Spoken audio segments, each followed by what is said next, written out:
નમસ્કાર, સમાચાર સાથે હું છું અક્ષય। અમદાવાદ શહેરના વાતાવરણમાં પલટો આવ્યો છે। ભારે પવન સાથે ધૂળની ડમરીઓ ઉડી છે। અચાનક વાતાવરણમાં ઠંડક પ્રસરી ગઈ છે। વાતાવરણ બદલાવાની શરૂઆત સૌરાષ્ટ્રથી થઈ હતી અને ત્યારે હવે અમદાવાદમાં પણ હાલ પણ ભારે પવન ચાલી રહ્યો છે અને ધૂળની ડમરીઓ ઉડી રહી છે। વિઝિબિલિટી પણ ઘટી છે। સાંજનો સમય છે। ઉનાળામાં આ પ્રકારના દ્રશ્યો ક્યારેય નથી સર્જાયા, પરંતુ અચાનક વાતાવરણમાં પલટો આવ્યો। ધૂળની ડમરીઓ સાથેનો પવન જોવા મળ્યો અને વરસાદની પણ શક્યતાઓ જોવામાં આવી રહી છે।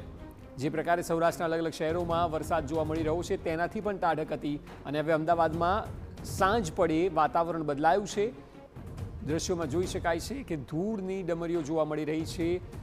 અત્યારે ખાસ કરીને ઓફિસથી ઘરે જતા લોકો માટે કપરી સ્થિતિ સર્જાઈ છે, કારણ કે ટ્રાફિક પણ હેવી છે। એ સિવાય વાતાવરણને લીધે વિઝિબિલિટી પણ ઘટી છે।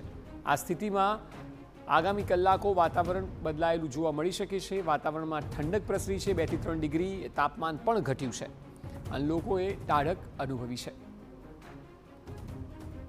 આગામી કલાકો સુધી આ જ પ્રકારે વાતાવરણ રહે તેવી પૂરેપૂરી શક્યતા છે। આગળ દેખાય નહીં એટલી હદે વિઝિબિલિટી ઘટેલી છે, કારણ કે સતત પવન અને ધૂળ જોવા મળી રહ્યું છે અને ગઈકાલે રાતથી જ આ સ્થિતિ છે, કારણ કે મધરાતે અમદાવાદનું વાતાવરણ બદલાયું હતું અને ભારે પવન જોવા મળ્યો હતો। ત્યારે જુઓ, વાહન નથી દેખાઈ રહ્યા, એ પ્રકારે ધૂળ ઉડી રહી છે।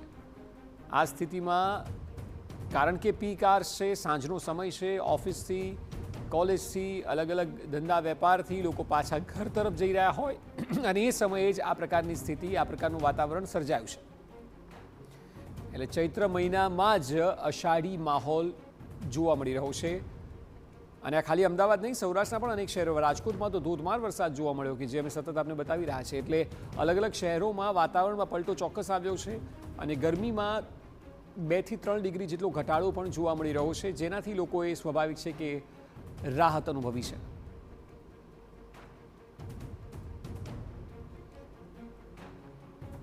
અને હજુ શહેરમાં ભારે પવન સાથે ધૂળની ડમરીઓ અમુક કલાકો સુધી જોવા મળી શકે છે। હાલની સ્થિતિ મુજબ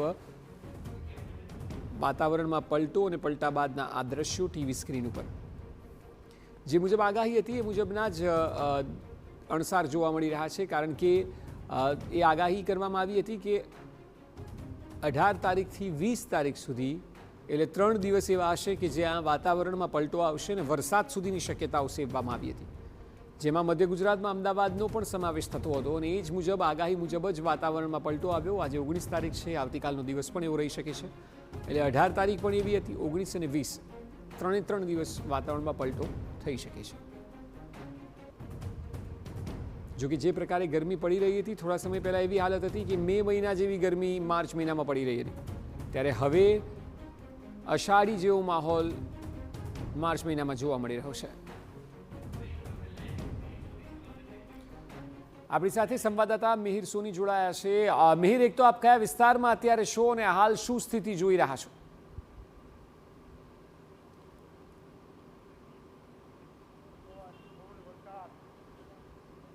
હાલ હું અહીં જે અંધજન મંડળ અને જીએમડીસી ગ્રાઉન્ડ નજીક છું કે જ્યાં આગળ વાતાવરણમાં અચાનક જ સાંજ પછી પલટો આવ્યો છે। અમદાવાદ શહેરમાં અચાનક જ આ વાતાવરણમાં પલટો છે તે જોવા મળી રહ્યો છે। આ દ્રશ્યો જોઈ શકાય છે કે જે ભારે પવન સાથે ધૂળની ડમરીઓ છે તે ઉડી રહી છે અને શહેરના અલગ અલગ વિસ્તારમાં છૂટો છવાયો વરસાદ પણ વરસી રહ્યો છે। હાલ આ દ્રશ્યો જોઈ શકાય છે કે જે અમદાવાદ શહેરમાં એકાએક જ આ અચાનક વાતાવરણમાં પલટો આવતાની સાથે જ અત્યારે હાલ ભારે પવન સાથે ધૂળની ડમરીઓ છે તે ઉડી રહી છે અને આ જ રીતનું વહેલી સવારે પણ દ્રશ્યો છે કે જે જોવા મળ્યા હતા। હાલ અમદાવાદ શહેરમાં જે વાતાવરણમાં પલટો આવ્યો છે, હવામાન વિભાગે પણ આગાહી કરી હતી કે જે આગામી 24 કલાક સુધી આ જ રીતના વાતાવરણમાં પલટો છે કે જે આવશે અને કમોસમી વરસાદ છે તે પણ વરસી શકે છે।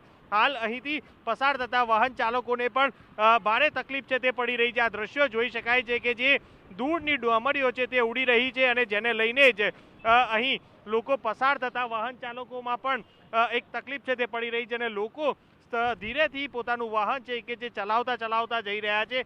હાલ આ દ્રશ્યો કે જે અત્યારે હાલ અમદાવાદ શહેરના દ્રશ્યો છે કે જ્યાં આગળ વાતાવરણમાં પલટો આવતાની સાથે જ એકાએક જ આ ધૂળની ડમરીઓ સાથે જ ભારે પવન છે તે અત્યારે હાલ ચાલી રહ્યો છે।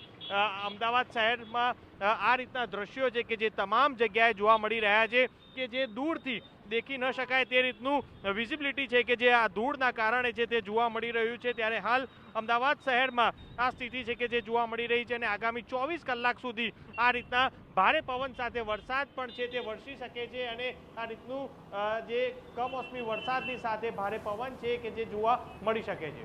બિલકુલ મિહિર, સાથે પ્રશ્ન, કારણ કે સાંજનો સમય છે, આપની પાછળ પણ ટ્રાફિક જોવા મળી રહ્યો છે, એટલે અમદાવાદના અનેક વિસ્તારોમાં ઓફિસથી છૂટવાના સમયને કારણે વાતાવરણને લીધે પણ મોટો ટ્રાફિક સર્જાઈ શકે છે, કારણ કે લોકોના વ્હીકલ પણ ધીમા છે, આગળ દેખાઈ નથી રહ્યું, રોડ રસ્તા ક્લિયર નથી અને તેની અસર સીધી રીતે ટ્રાફિક પર પડી રહી છે।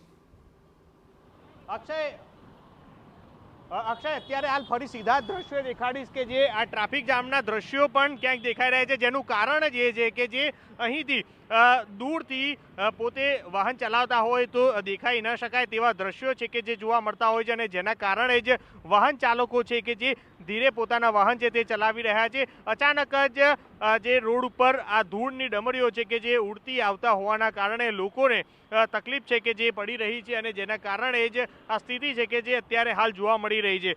આ રીતના દ્રશ્યો છે અમદાવાદ શહેરના અલગ અલગ વિસ્તારમાં જોવા મળી રહ્યા છે। અમદાવાદ શહેરમાં હાલ આ સ્થિતિ છે કે જે જોવા મળી રહી છે અને હજી પણ આગામી 24 કલાકમાં ગમે ત્યારે પણ આ જ રીતના ભારે પવન સાથે ધૂળની ડમરીઓ છે તે ઉડતી અને કમોસમી વરસાદ છે કે જે વરસતો છે તે વરસી શકે છે તે આગાહી છે તે કરવામાં આવી છે।